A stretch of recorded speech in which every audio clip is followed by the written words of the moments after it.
I'm feeling great, man. I'm at home, man. Delaware State, stand up, baby. We at home. How you mean? What you mean, how we feeling? How we feeling, boys? Let's get it.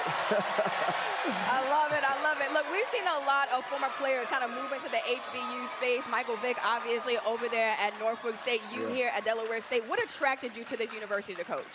And honestly, it was an opportunity, man. The opportunity was presented to me, and how can I not turn it down? At the time, I wasn't looking to coach in college because I was enjoying my time in high school. But when it was presented to me, man, I was like, I wasn't ready for it. Called a few people that I trusted that was coaches, and they was like, man, hey, if you really want to coach, don't let this opportunity pass you, man. I'm blessed to be in these shoes right now, man, for sure.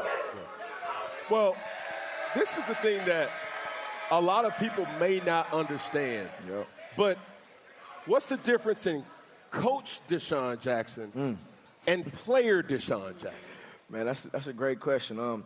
You know, for me, I always respected coaches that I could, relate to, right? Yep. So for me being in this position, I always wanted to be a player's coach. And, Yeah.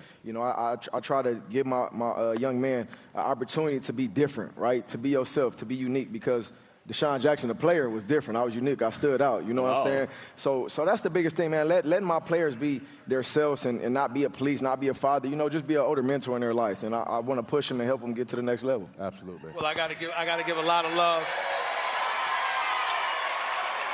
Got to give a lot of love where love is due. For sure. DeSean and I have known each other for many years, and when he first got the job, he said, "Get on out here, bring the show out here." I challenged the school to show up, not the team. I think my players thought you was challenging them. No, not at all. Oh, okay. I was talking about the players. They back here. That's right, there we go. I wasn't talking about the players. I was talking about the school, and y'all showed up. So major props. Major props.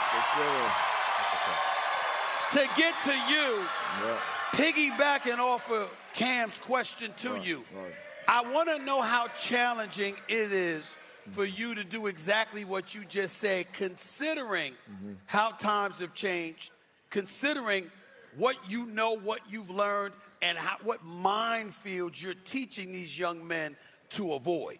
How has that been for you? It's been a challenge, but for me, I always had the feet on land, feet on the ground mentality.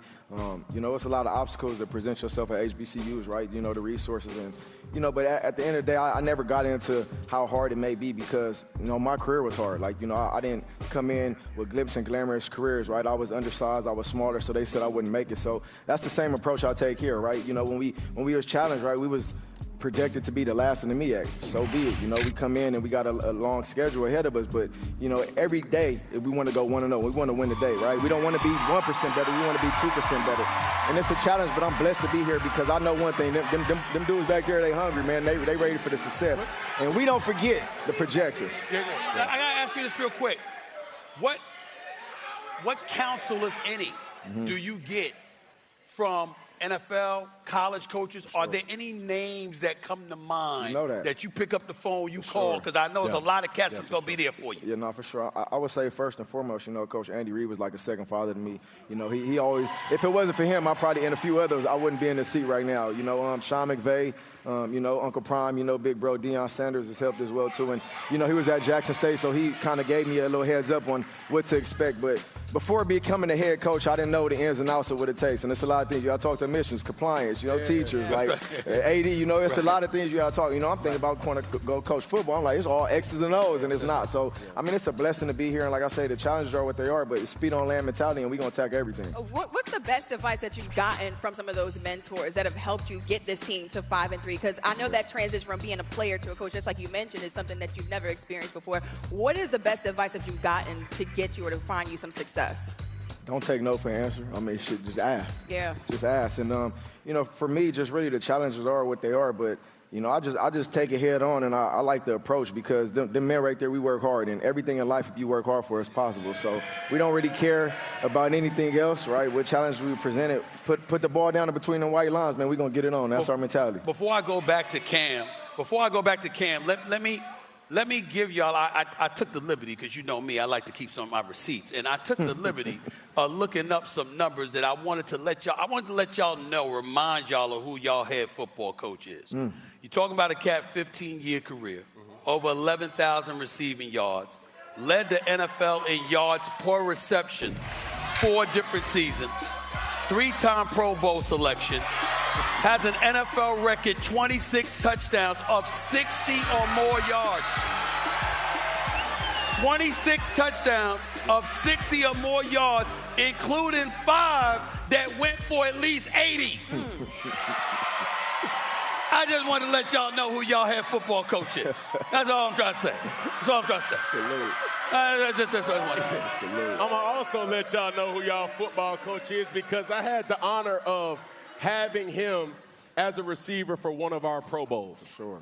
And it was a simple message as we were walking off the field after not completing a 3rd down conversion.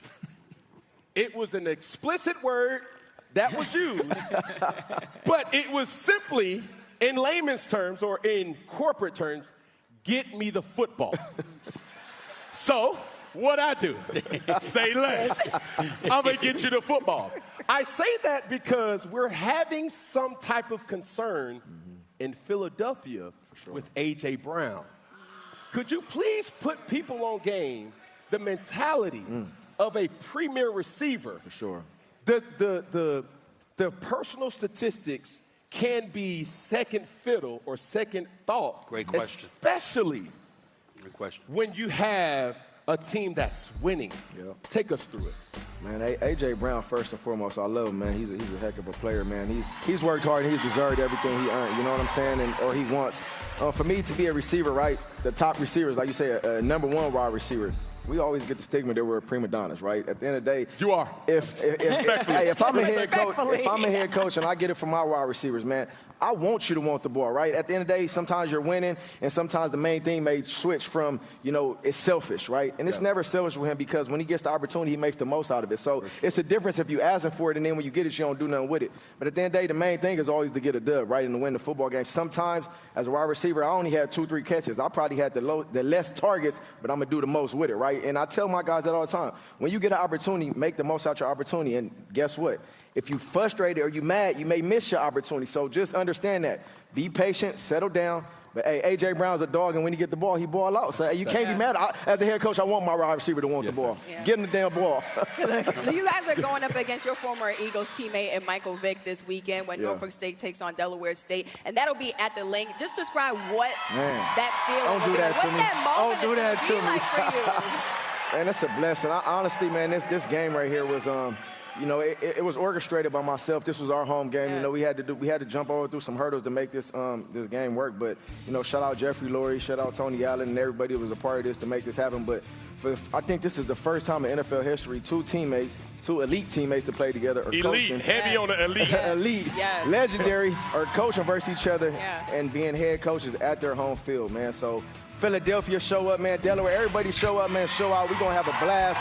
Hey, it's less than dang near 32 hours or however many it is, 24 hours. Hey, it's on the crack and we ready. Look, something tells me that stadium is going to be filled. Everybody's going to be excited for that game. Any trash talk between y'all two? A little bit? I mean, Not too much? I love my brother to death, but I ain't messing with him right now. We can't talk till after the game. Y'all not even speaking right now. Y'all not even speaking. He texted me yesterday, and I was like, I don't want to text back, but you know what? I'm going to text back, but I can't talk to him no more, man. I can't talk to him no more until after the game. But, it's on, man. It's wartime, so we're not going to talk until after the game. I'll say this, and I think you deserve your flowers, bro. Appreciate you. Yes, because what you're doing, it's not just wowing on a record sheet, but you're impacting lives. Yep. Sure. As a person who takes their time, energy, effort, funds, resources, everything to impact in my own way, you're doing it in your own way, and we need more people like you, not just to get into coaching, but to have success in coaching. Watch this, Steve. Eh? So you telling me you gonna be my quarterback coach? See the way Stephen A. Smith got this contract set up. I just gotta perform. You feel what I'm saying? I'm trying to get one of them Stephen A's. You dig what I'm saying? Big bag. That's love, though, bro. Appreciate it, man. DeSean, thank you so much for that. You're gonna hang out with us for a little bit longer. How y'all feeling out there? Everybody hype? Everybody excited? DeSean's gonna hang out with us for a few more blocks, guys, but let's get to the break right now. Coming up next, Stephen A. He reveals his list of the top 5